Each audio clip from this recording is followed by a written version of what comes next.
bahas tentang kemarin kan keluhannya Mbak Septi yang dipikirkan itu gimana caranya biar bisa menunda hamil dulu sampai kuliahnya selesai gitu ya. 1 tahun lagi ya. Semoga lancar lah nanti kuliahnya, lancar semua. Sebenarnya ada sebelumnya udah pernah konseling ke bidan desa atau ke puskesmas? Belum ya. Sebenarnya kalau misalnya Mbak Septi ada waktu di puskesmas itu ada kok bagiannya konseling untuk keluarga berencana. Banyak kok yang memang melakukan menunda hamil setelah menikah karena banyak hal, itu sudah biasa sih, sudah banyak yang melakukan. Jadi nggak apa-apa, nggak usah cemas. Nah ini biar ada sedikit berbagi ilmu lah ya. Kemarin saya juga berusaha untuk mencari-cari sumber tanya dari bidan, tanya ini, mencari di jurnal ya. Ternyata ada beberapa alat kontrasepsi yang memang aman digunakan untuk pasangan baru menikah tapi ingin menunda hamil. Ini ada di sini yang saya dapatkan itu ada kurang lebih ada 9 cara. Mungkin ada beberapa yang sudah dilakukan ya.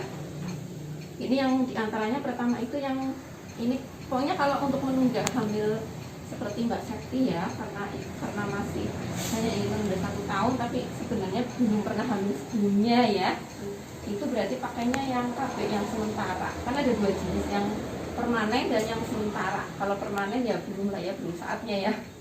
Ini yang bersifat sementara, itu diantaranya satu itu dengan kondom. Kondom mungkin sudah pernah pakai lah ya, sudah tahu lah ya. Mereknya macam-macam lah pokoknya ya. Cara pakainya udah paham. Terus kalau yang hormonal itu ada yang berupa suntik. Kemarin saya juga sudah tanya ke bidan desa, ke teman saya gitu. Sebenarnya suntik yang apa aja itu aman. Nanti setelah tidak memakai nanti kan hormonnya akan kembali seperti semula, seperti itu. Jadi kalau suntik itu ada yang 1 kali suntikan itu bisa efektif menunda hamil sampai 3 bulan. Itu kan cara kerjanya itu kayak apa, ada hormon progesteron atau kombinasi estrogen dan progesteron. Jadi ini akan menghentikan ovulasi. Kan ada fase-fase yang kalau kita itu masa subur ada ovulasi gitu. Ini akan menghentikan ovulasi, juga akan mengentalkan lendir-lendir yang ada di sekitar serviks sehingga akan sulit dibuahi kalau ada sperma yang masuk. Kalau yang suntik seperti itu. Terus yang ketiga juga hormonal tapi yang dengan itu apa, susuk. Yang susuk itu juga iya, itu cara kerjanya sama kayak suntik ya, ada hormonnya juga. Terus ini yang selanjutnya yang hormon dulu aja ya, yang dengan pil ini juga cocok banget ini kalau untuk pengantin baru yang ingin menunda. Cuma kalau pil itu kelemahannya itu lupanya itu yang kadang-kadang akhirnya terus kebablasan ya gitu ya. Insya Allah itu yang aman. Terus selanjutnya itu kalau IUD juga bisa tuh, yang IUD ada yang 2 jenis ya, yang properti ada yang pokoknya ada yang pakai tembaga, ada yang hormonal lah ya gitu. Itu kalau itu juga bisa rekomendasi juga untuk yang pasangan baru. Kemudian yang selanjutnya ini metode diafragma yang sekarang lagi in lagi. Jadi kayak apa ya, bentuknya seperti ini ya, seperti corong, dipakainya dimasukkan. Jadi ini cara pakainya itu menghalangi, ini juga seperti kalau apa ya, yang untuk metode penghalang di mana ibu menempatkan cangkir yang berbentuk kubah ke dalam vagina. Nah, perangkat ditempatkan tepat di mulut serviks, jadi dimasukkan lewat itu vagina ya ke mulut serviks untuk mencegah sperma mencapai sel telur. Nah, untuk menggunakannya harus berada dalam posisi yang nyaman. Jadi perangkat untuk melipatnya dan dorong ke dalam. Kemudian mengikat diafragmanya dengan spermisida. Nah, spermisida itu juga, yang spermisida top juga ada Mbak, yang bentuknya nah ini. Kalau spermisida aja tanpa diafragma itu berupa gel.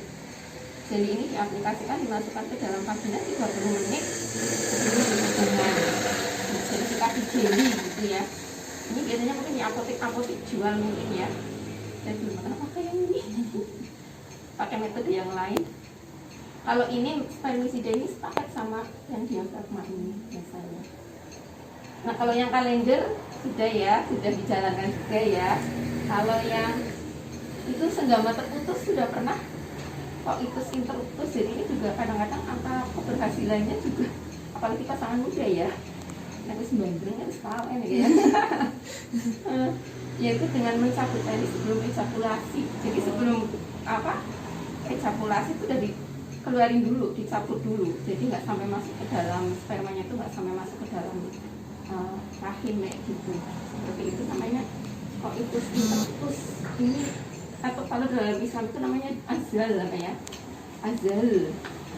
Nah metodenya seperti itu. Tapi kalau misalnya ya pokoknya kalau kontrasepsi itu sebenarnya cocok-cocokan juga, terus cocok-cocokan Mbak Septi lebih mantepnya mau pakai yang mana itu Mbak Septi sendiri sih yang menentukan. Cuma kalau berdasarkan dari informasi yang saya dapat dari ini sebenarnya ini aman. Cuma kalau kemarin saya tanyakan ke bidan ya yang biasa konseling seperti ini, sarannya sih kapil itu. Nah yang penting nggak sampai lupa. Mungkin biar nggak lupa bisa dengan dikasih alarm atau apa gitu. Pil apa aja sih yang maksudnya yang merek apa aja, yang penting 2 kali gitu sih. Kalau misalnya lebih mantap lagi, alangkah baiknya kalau Mbak Septi konseling ke, kalau di sini kan ada tuh di BKD, katanya Senin sampai Rabu jam 8 sampai jam 13 apa jam kerja kayak gitu. Kemarin saya WA-an sama bidan yang Bu sudah kenal bidan desa Kejawan, Bu Nur Hayanti.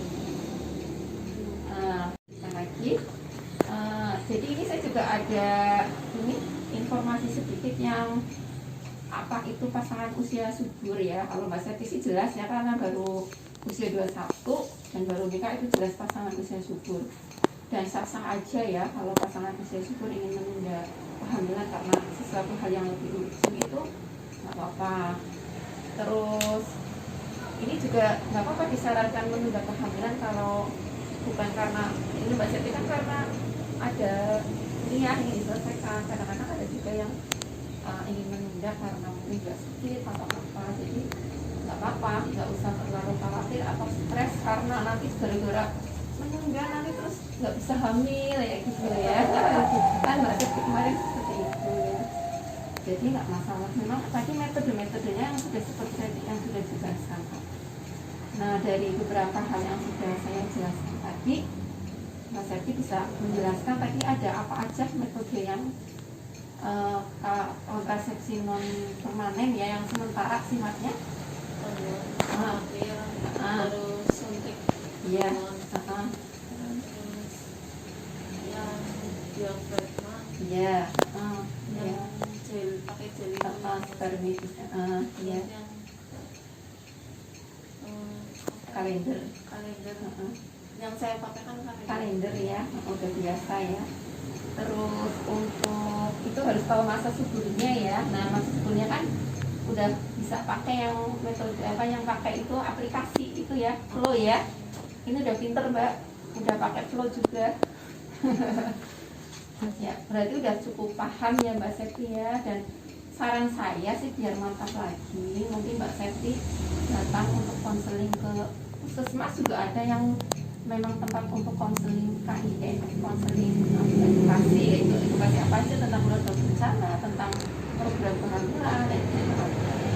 Saran saya sih bisa biar lebih hatinya lebih ayam gitu, lebih tenang dengan metode-metode yang dijelaskan oleh bidannya. Mungkin seperti yang tadi saya jelaskan pasti sama sih, supaya mereka akan lebih kompeten lah. Mungkin seperti itu aja ya Mbak. Semoga bisa lebih membuat tenang, bisa lebih memutuskan mau pakai apa gitu ya. Terima kasih atas waktunya. Assalamualaikum warahmatullahi wabarakatuh.